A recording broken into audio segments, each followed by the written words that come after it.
या आरती के दर्शन करते हैं, यानी एटलीस्ट मंगल आरती तो सभी जाते हैं, या गौर आरती या श्रृंगार आरती, या तो हम खुद करते हैं या हम लोग देखते हैं, अटेंड ज़रूर करते हैं। सो आरती में जो भी हम आइटम्स ऑफर करते हैं उसका मतलब क्या है, क्यों ऑफ़र कर रहे हैं? इंसेंस, अगरबत्ती, फिर लैम्प, फिर फ्लावर, क्यों कर रहे हैं हम ये सब? इसके पीछे भाव क्या है करने का, या आशय क्या है इन सारे आइटम्स को ऑफ़र करने का, वो मैं डिस्कस करने वाला हूँ। क्योंकि अगर हम आरती बिना भाव के करेंगे, बिना अंडरस्टैंडिंग करेंगे क्या कर रहे हैं, तो वो आरती कर्मकांडी आरती बन जाएगी, आप भक्ति से बाहर हो गए। अगर आपको ये नहीं पता कि दिया किसका प्रतीक है, फूल किसका प्रतीक है, तो आप फूल बन जाओगे। That's all. सो भगवान उसको स्वीकार नहीं करते, कर्मकांडीय पूजा को। सो इसलिए स्पेशली इस्कॉन में हमारे जो, या गौड़िया मठ में, गौड़िया ट्रेडिशन में जिस तरह से हम आरती करते हैं, जो आइटम्स ऑफर करते हैं, उनके पीछे मतलब क्या है वो मैं बताऊंगा आज। ओके, सो मगर उससे पहले आरती शब्द का मतलब क्या है। एक मतलब है किसी लड़की का नाम भी होता है आरती। सो वो तो चलो बहुत कॉमन नाम है आरती, बाय द वे, पता है सोसाइटी में। मगर आरती का मतलब क्या होता है? आरती जो शब्द है वो हिंदी का है आरती। संस्कृत में आर्त्रिक होता है, आर्त्रिका, आर्त्रिका होता है संस्कृत ओरिजिनली। आरती हिंदी में बोल देते हैं हम लोग। सो आर्त्रिका, ये शब्द का मतलब क्या है? ये जो शब्द है आर्त्रिका, इसके दो मतलब है, एक एक्सटर्नल, एक इंटरनल। एक भारी तरफ से मतलब है जो समाज में जो आप ऊपर से देखोगे, एक अंतरंग मतलब है, बहिरंग और अंतरंग मतलब। बहिरंग मतलब क्या है आरती का? आरती शब्द को आप तोड़ सकते हो दो तीन तरीके से। तो मैं आरती को नहीं तोड़ रहा, संस्कृत टर्म जो आर्त्रिक है उसको तोड़ रहा हूँ। तो क्या है, तो कैसे तोड़ोगे? अ प्लस रात्रि प्लस क, अ प्लस रात्रि प्लस क। तो रात्रि क्या है? रात्रि मतलब अंधेरा, अ मतलब जो अंधेरे को हटा दे। तो आर्त्रिक, आरती का एक मतलब होता है, आरती क्यों करते हैं भगवान की? आरती भगवान की करो, वो किसका प्रतीक है? वो इसका प्रतीक है कि जब हम आरती करेंगे भगवान की, तो हमारे अज्ञान का अंधेरा हटना चाहिए हृदय का। अगर आरती दिन पे दिन होती जा रही है और आपका ज्ञान नहीं हट रहा, आप रोज़ सिंसियरली मंदिर जाके आरती करो, ऐसे लोग करते हैं, नहीं आरती लोग करते हैं, ओम जय जगदीश हरे, और कुछ भी नहीं हो रहा, उनका हार्ट चेंज ही नहीं हो रहा, अज्ञानता हट ही नहीं रही, तो वो आर्त्रिक नहीं है, वो आरती नहीं है, वो रात्रि है, अभी भी रात्रि में। तो एक मतलब आर्त्रिक का ही है, अ प्लस रात्रि प्लस क सफिक्स है, तीन प्रत्यय, अ प्लस रात्रि, समझ गए? ये एक बहिरंग मतलब है। दूसरा मतलब है आरती का, आप किसी दूसरे तरीके से तोड़ सकते हो आर्त्रिक को, आ प्लस आ प्लस रात्रि प्लस का, ऐसे भी कर सकते हो आप, या अ कर लो या आ कर लो, एक ही बात है।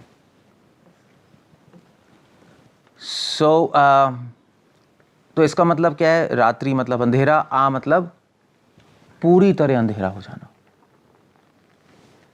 आर्त्रिक का प्रभाव क्या आना चाहिए? आरती हम क्यों करते हैं भगवान की? हम इसलिए करते हैं क्योंकि जिससे संसार के प्रति पूरी तरह आकर्षण शून्य हो जाए, ये एक मतलब है आरती का। भगवान संसार से वैराग्य उत्पन्न हो जाए, ये प्रभाव होना चाहिए आरती करने का। ये नहीं आ रहा तो आपकी आरती नहीं है, कुछ और चल रहा है। तीसरा मतलब हो सकता है, अगर आप आर्त्रिक शब्द ना लो, आप आरती ही शब्द ले लो, तो आरती का क्या है? आ प्लस रति, आ प्लस रति। आ प्लस रति का मतलब क्या है? आ मतलब होता है पूरी तरह, और रति मतलब होता है प्रेम। तो आरती जो होता है, आरती हम क्यों करते हैं, आरती का मतलब क्या है, क्यों हम अगरबत्ती लैंप पे घुमा रहे हैं, ये भक्त के प्रेम का एक्सप्रेशन कैसे कहेंगे, हाँ व्यक्त, हाँ भक्त अपने प्रेम को व्यक्त करता है इस आरती के द्वारा। तो भक्त के प्रेम की, हाँ सॉरी, हाँ तो ऐसे कह सकते हो, तो आरती भक्तों के प्रेम की अभिव्यक्ति है, एक्सप्रेशन है।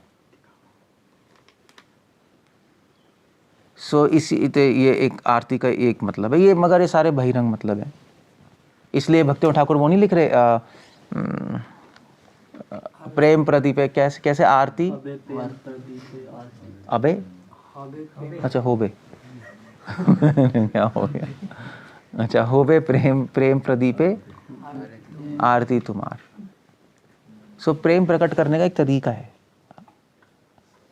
सो अगर आरती के पीछे प्रेम नहीं है भक्तों का, तो फिर उस आरती का मतलब ही क्या, कुछ नहीं है, फिर तो आप घुमा रहे हो बस 4 2 3 7। ठीक है, ना करने तो अच्छा है, बट आइडियल क्या है वो हमें समझना चाहिए। ओके, मगर ये बहिरंग मतलब है। अंतरंग मतलब क्या है आर्तरिक का? अंतरंग मतलब है, तो मैं आर्तरिक शब्द नहीं ले रहा, मैं ले रहा हूं आरती शब्द। अंतरंग मतलब है आ प्लस रति। दोबारा से हम ऐसे ब्रेक करेंगे, आ प्लस रति। रति का एक और मतलब होता है, रति मतलब होता है राधा और कृष्ण के बीच में प्रेम, रति केली कहते हैं ना। सो आरती वो है, आरती में क्या कर रहे हैं हम, आरती में हम राधा कृष्ण के बीच में प्रेम का वर्धन कर रहे हैं, बढ़ा रहे हैं उसको, आ से बढ़ाना। राधा कृष्ण के बीच में प्रेम और बढ़ जाता है। जब गोलोक में गोपियाँ राधा कृष्ण की आरती करते हैं तो वो बहुत खुश होते हैं और उनके बीच में प्रेम करोड़ों गुना ज़्यादा बढ़ जाता है। ये एक अंतरंग मतलब है। मतलब आरती राधा कृष्ण के प्रेम के लिए एक उद्दीपन है, ये समझ लो, अगर टेक्निकल लैंग्वेज में बात करें। एक्साइटिंग फैक्टर है, उद्दीपन है। राधा कृष्ण की आरती होती है तो उनका प्रेम एक दूसरे के लिए बढ़ जाता है। क्लियर हो गया? सो ये सारे आरती के मतलब हैं शब्द के। अब आरती कैसे की जाती है? आरती में हम कई आइटम्स ऑफर करते हैं, नहीं तो कितने आइटम्स ऑफर करते हैं? टेक्निकली अगर आप शास्त्र देखोगे तो टोटल 64 आइटम्स ऑफर होते हैं। उसको क्या बोलते हैं संस्कृत में? कितने कितने उपचार? हाँ नहीं, षोडश तो 16 है, 64 आइटम्स होते हैं टेक्निकली टोटल आरती में। 64 उपचार ये कह सकते। बट उन 64 आइटम्स में बहुत कुछ इंक्लूडेड है। अब नेक्टर ऑफ डिवोशन पढ़ो, उसमें 64 आइटम्स की लिस्ट दे रहे हैं। उसमें बहुत सारी चीज़ें इंक्लूडेड हैं। क्या है उसमें? डांस भी इंक्लूडेड है जो कर रहे हैं, श्रीमद् भागवतम क्लास भी इंक्लूडेड है जो की जाएगी, प्रसाद बनाना जो भगवान के लिए बना रहे हैं वो भी इंक्लूडेड है। वो सारा 64 उपचार ही है। इनफैक्ट जो भी मंदिर में हो रहा है वो सारा भगवान की आरती का एक अंग है, इसलिए 64 उपचार हो जाता है। सॉरी, हाँ 64 उपचार हो जाता है।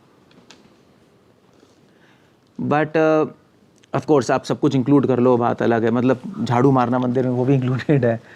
बट इसीलिए मगर टेक्निकली अब जो आइटम्स के परिप्रेक्ष्य, आइटम्स के एंगल से कितने आइटम्स ऑफर कर रहे हो जब आप कर रहे हो आरती, है ना, तो षोडश उपचार होता है। 16 आइटम्स की आरती कंप्लीट मानी जाती है।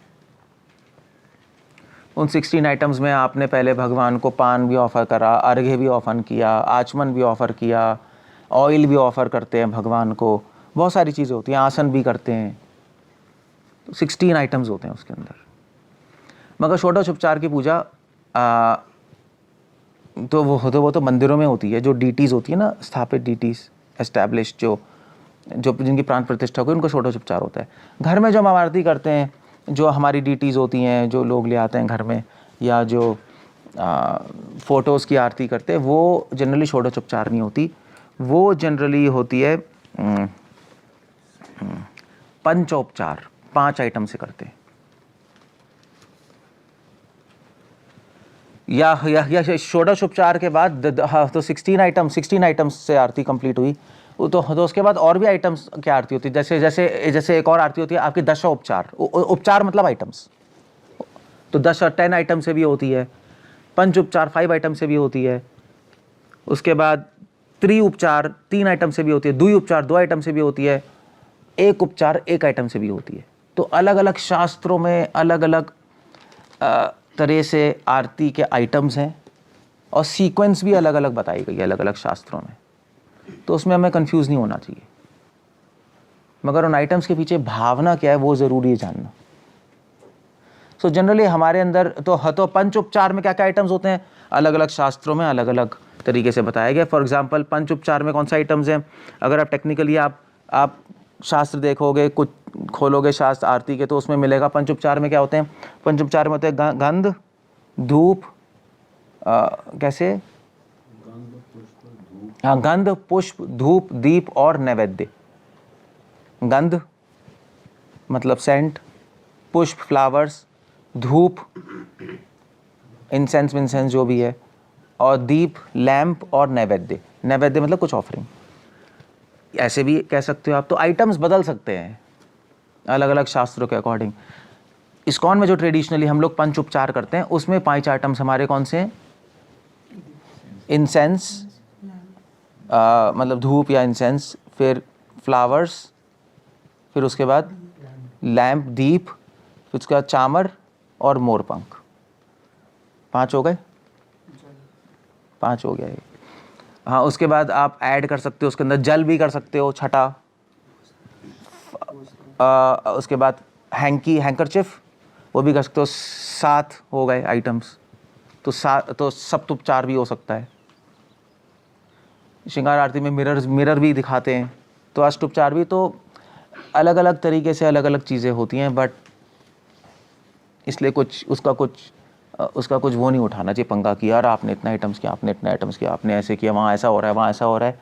ये सब गलत है, क्योंकि शास्त्रों में ये सारी चीज़ें दी हैं। बहुत वेरिएशन है भगवान की आरती में। साउथ में अलग तरीके से होता है, नॉर्थ में अलग तरीके से होता है। फॉर एग्जाम्पल त्रि उपचार भी है। 3 उपचार के हमारे इस्कॉन में इंसेंस, लैंप और फ्लावर्स, ये भी कर सकते हो आप। या हाँ, और द्वि उपचार भी है, लैंप और फ्लावर्स कर सकते हो, या इंसेंस और फ्लावर्स भी कर सकते हो। श्रृंगार आरती में है नहीं, कुछ लोग इंसेंस फ्लावर्स ही करते हैं, लैंप और फ्लावर्स भी कर सकते हो 2।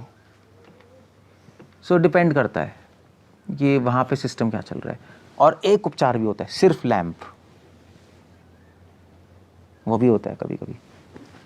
नरसिंह भगवान की आरती में क्या करते हैं हम, सिर्फ इंसेंस करते हैं, गंध, कई लोग हैं ना, तो एक उपचार हो गया सिर्फ गंध इंसेंस।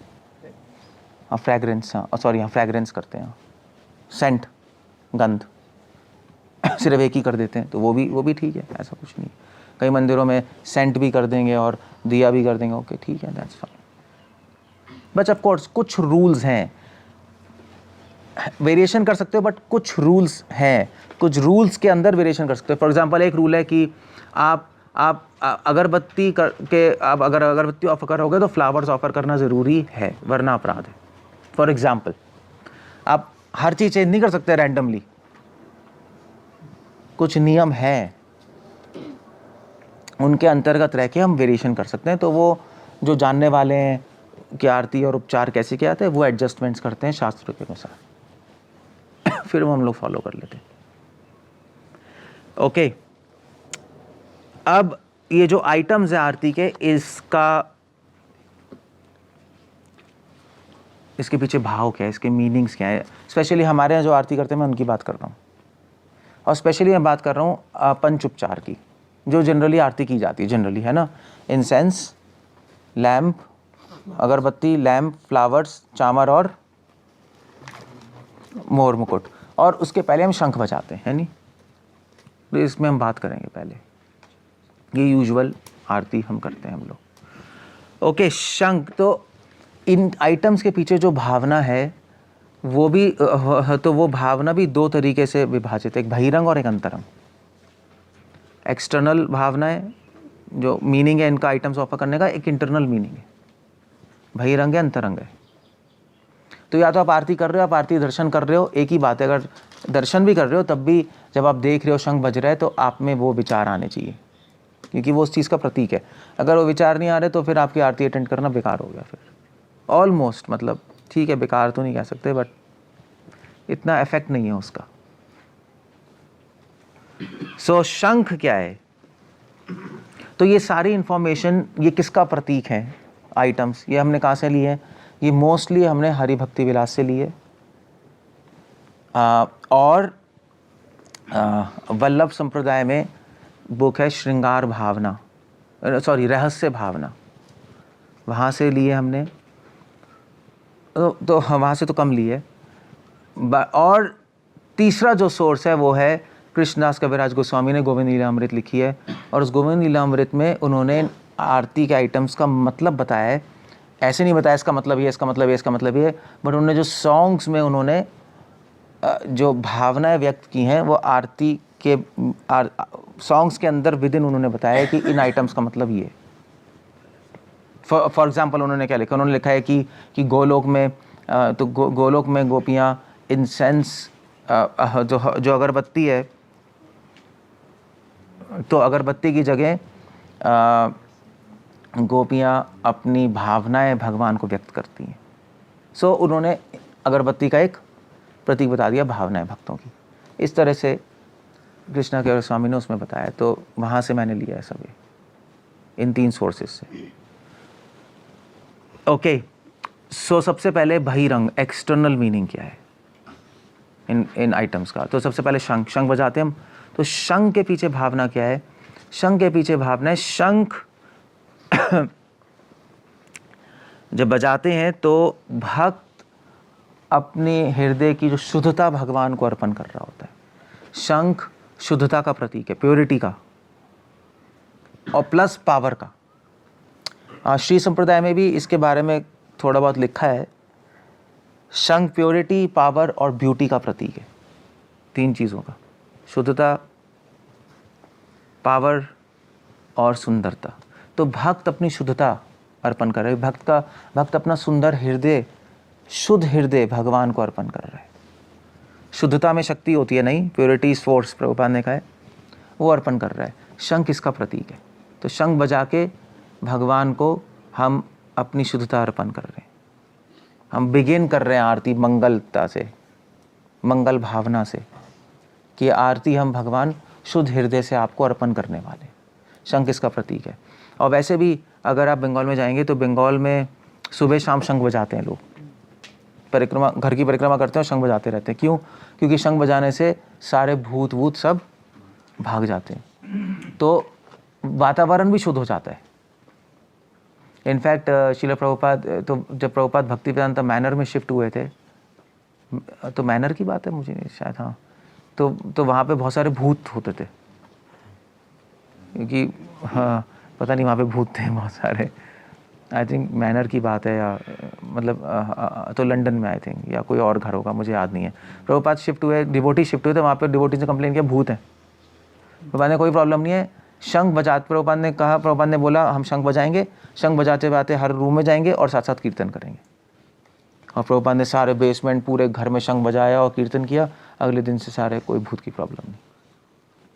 जब मैं अपने कॉलेज में था तो जो बेस में रहते थे तो आत्मदत्त प्रभु थे, तो आत्मदत्त प्रभु को भूत बहुत तंग करते थे, पता नहीं उनके साथ क्या भूतों का रिलेशनशिप था, बट पूरी रात नींद नहीं आती थी। तो वो रोज़ शाम को हम लोग स्टूडेंट से, तो हमें लेकर शंख, हम शंख बजाते थे और वो परिक्रमा करते रहते। धुआं नहीं करते गूगल से, धुआं करते हुए शंख बजाते थे पूरा परिक्रमा करते हुए। हमें पता नहीं पता क्या हो रहा है, बट शंख में पावर होती है। ओके, शंख 3 बार क्यों बजाते हैं? पो पो पो क्यों बजाते हैं? 3 बार इसलिए बजाते हैं क्योंकि शास्त्र लिख रहे हैं कि 3 बार मतलब सतोगुण, रजोगुण और तमोगुण पे विजय। कि शंख पावर का प्रतीक है, शक्ति का प्रतीक है। जब व्यक्ति सतोगुण, तमोगुण, रजोगुण से परे हो जाता है तब उसका हृदय शुद्ध होता है, त्रिगुणातीत हो गया। शुद्धता का प्रतीक है ना, तो 3 बार बजा रहे हैं कि सतोगुण, रजोगुण, तमोगुण से परे हैं हम। ये पॉइंट अच्छा लगेगा, भेज देना। So that's the whole idea there. Okay, घंटी क्यों बजाते हैं हम? घंटी इन आइटम्स में नहीं है, बट मैं थोड़ा एक्स्ट्रा, शंख भी एक्स्ट्रा आइटम है, घंटी भी पहले करते हैं ना। घंटी क्यों बजाते हैं हम? तो घंटी बजाने की उसके पीछे क्या लॉजिक है या भावना है? घंटी क्यों बजाते हैं? क्योंकि घंटी जो है, घंटी की आवाज़ में सारे म्यूजिकल इंस्ट्रूमेंट की आवाज़ होती है। जितने भी म्यूज़िक इंस्ट्रूमेंट हैं उसमें जितनी भी फ्रीक्वेंसीज़ होती हैं, जितने भी आवाज़ें आएंगी, जितने भी फ्रीक्वेंसी पे आवाज़ आएंगी, सारी फ्रीक्वेंसी घंटी में होती है, ऐसा म्यूजिशियंस कहते हैं। और मन को सबसे प्लीजिंग होती है घंटी की आवाज़, इसलिए घंटी बजाते हैं हम। सो इसलिए अगर आपके पास कोई मतलब मान लीजिए कोई आरती कर रहे हो और कोई है ही नहीं गाने वाला बजाने वाला, तो घंटी की आवाज़ ही भगवान को म्यूज़िक लगता है।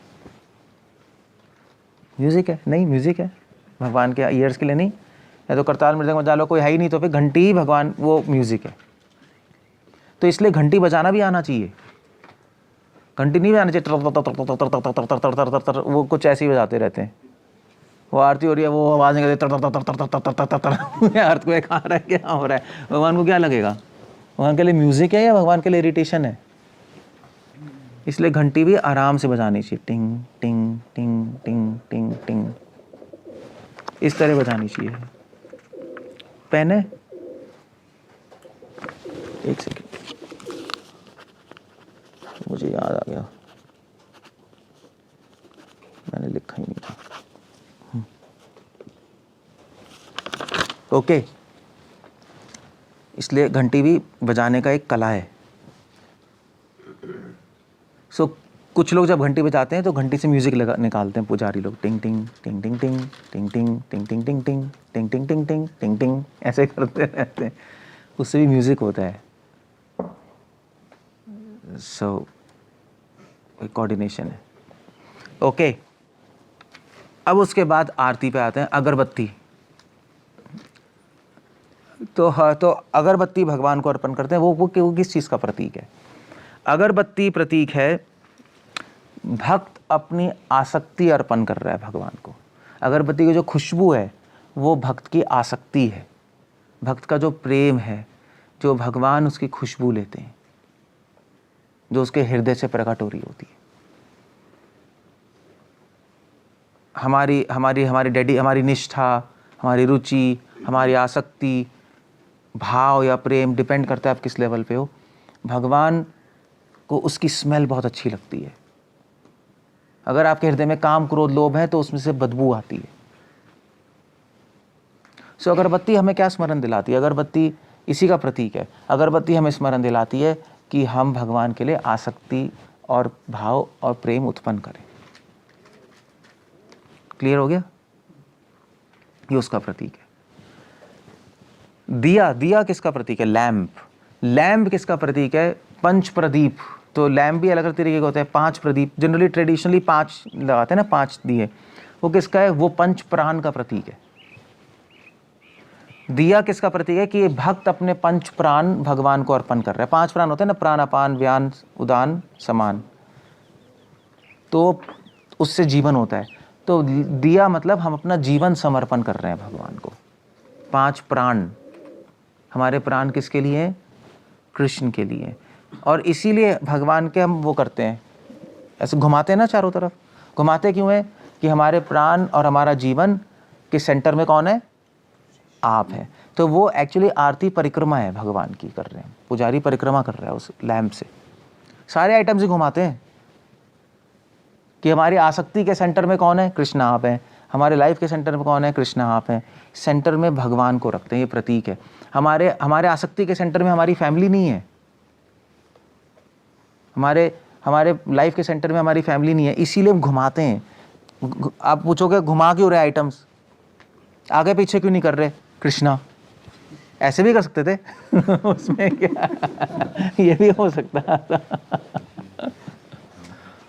हो सकता था। कौन मना कर रहा है? नहीं, ऐसे करके हरे कृष्ण कृष्ण कृष्ण हरे राम राम राम हरे हरे, इंसेंस भी हरे कृष्ण हरे ऐसे भी हो सकता है। या कुछ और कर सकते थे हम, हरे कृष्ण कृष्ण कृष्ण हरे हरे हरे राम। ऐसा नहीं करते हम। घुमा इसलिए रहे, घुमाने का प्रतीक है कि हमारे सारे आइटम्स के सेंटर में कौन है? कृष्ण है, हमें वो स्मरण दिलाता है वो। तो वो परिक्रमा ही है, पुजारी परिक्रमा ही कर रहा है। जब आप दर्शन कर रहे हो आप परिक्रमा ही कर रहे हो हर आइटम से। उसके बाद दिया के बाद क्या है? दिया के बाद है, अच्छा तो ये 5 प्रदीप है, 5 प्राण। अगर एक ही लैंप हो, एक जनरली 5 होता है, एक रखते हैं हम, है ना। तो अगर एक वाला दिया हो तो वो एक जो दिया है वो किसका प्रतीक है? वो आत्मा का प्रतीक है। हम अपनी आत्मा भगवान को अर्पण कर रहे हैं। एक 5 हो तो 5 प्राण हो गए।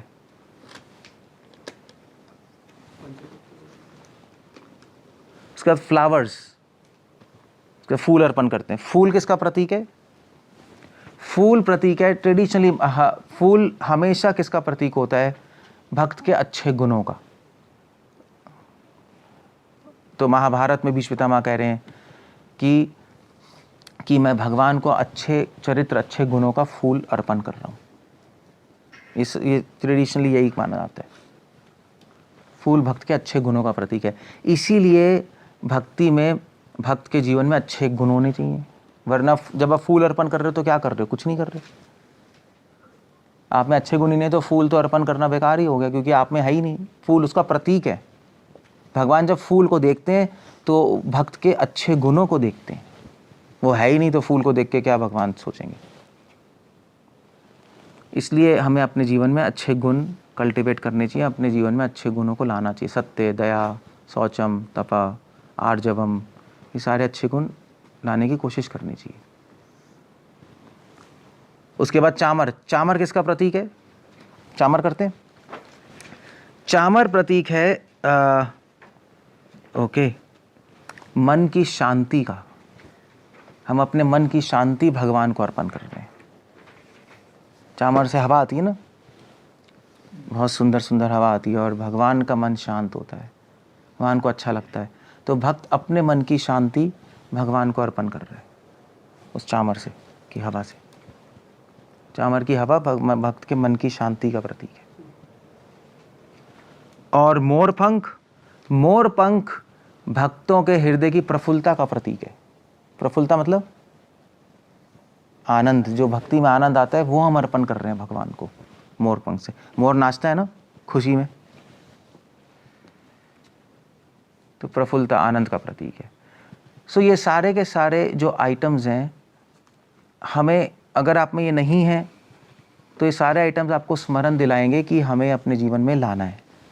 और अगर ये हैं तो आप भगवान को अर्पण कर सकते हो इस रूप में।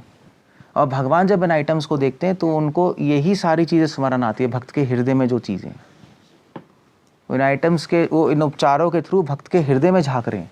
इस आरती के द्वारा भगवान अपने भक्तों के हृदय में झांक रहे हैं। ये आरती है, ये बहिरंग मीनिंग है इन आइटम्स का। उसके बाद इन आइटम्स के अंतरंग मीनिंग भी है। वो अंतरंग मीनिंग क्या है? एक सीक्रेट मीनिंग, रहस्य भावनाएं।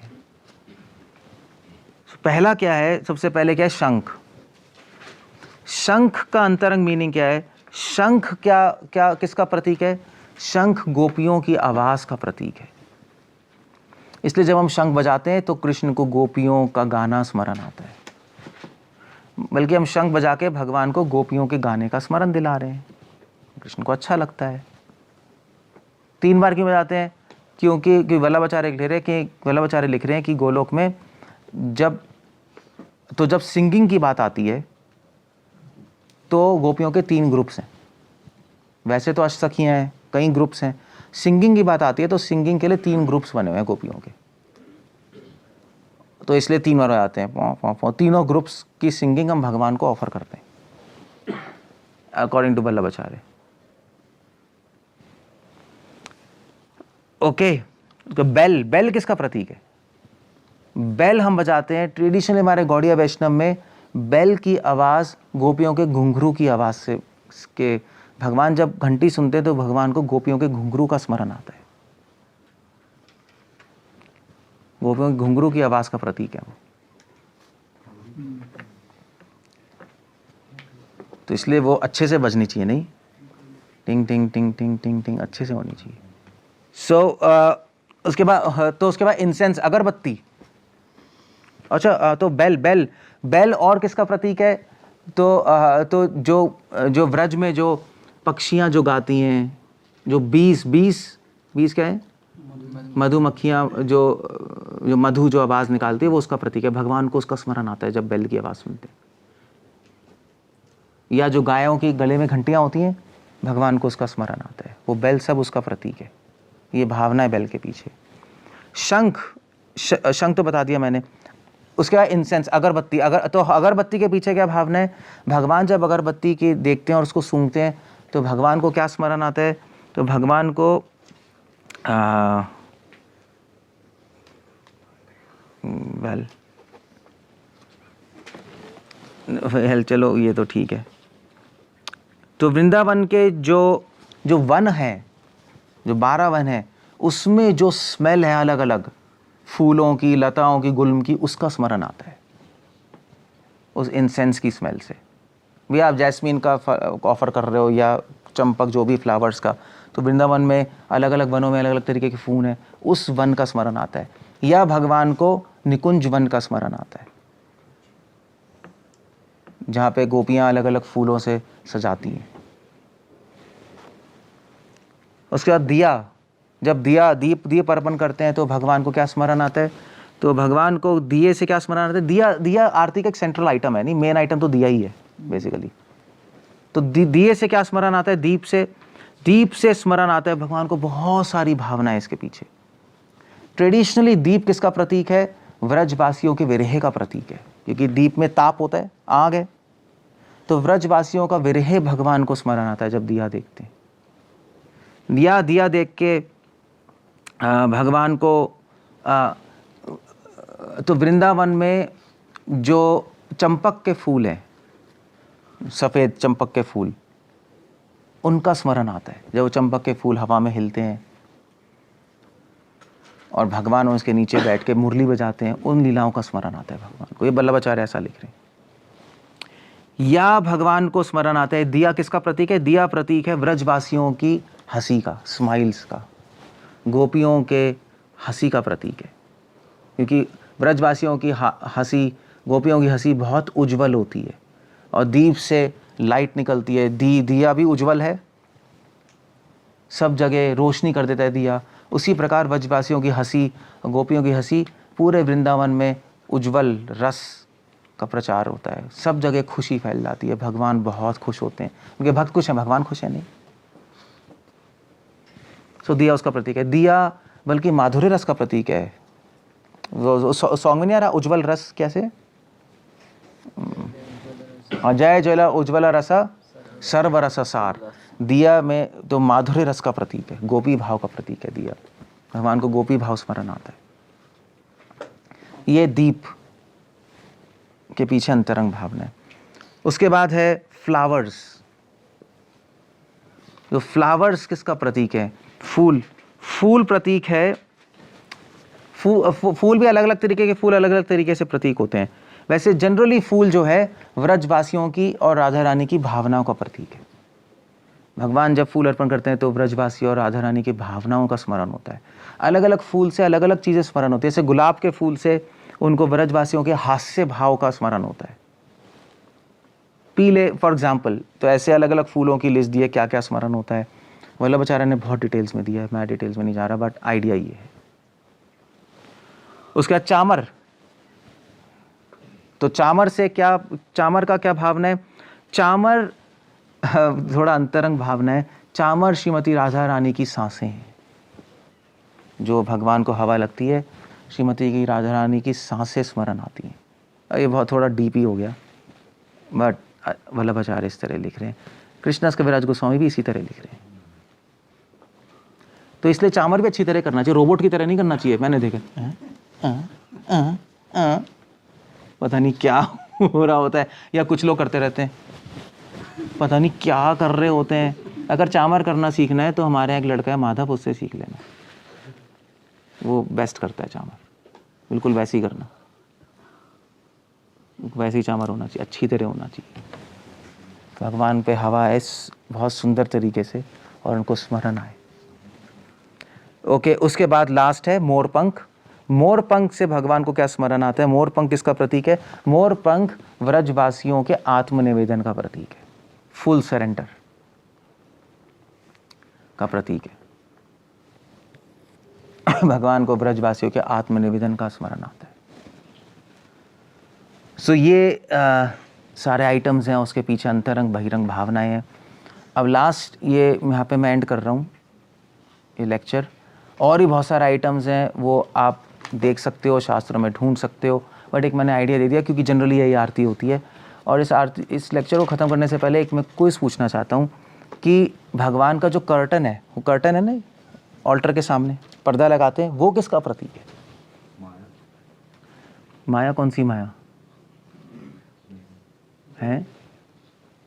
माया से ढक दोगे भगवान को? वो जो पर्दा है वो किसका प्रतीक है? वो पर्दा योग माया का प्रतीक है, महामाया का प्रतीक नहीं है। योग माया मतलब जो भगवान की लीला में असिस्ट करती है। इसलिए जब हम भोग लगाते हैं तो पर्दा बंद करते हैं। क्यों करते हैं? क्यों करते हैं पर्दा बंद? खुले में क्यों नहीं खाने देते? क्या करते हैं?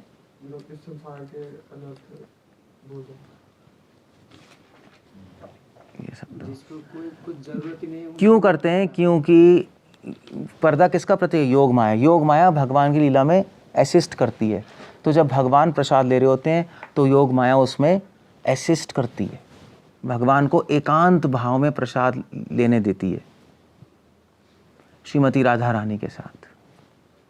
तो उनके आनंद को बढ़ाने के लिए हम पर्दा करते हैं। That's how it goes। Vallabhacharya explain कर रहे हैं।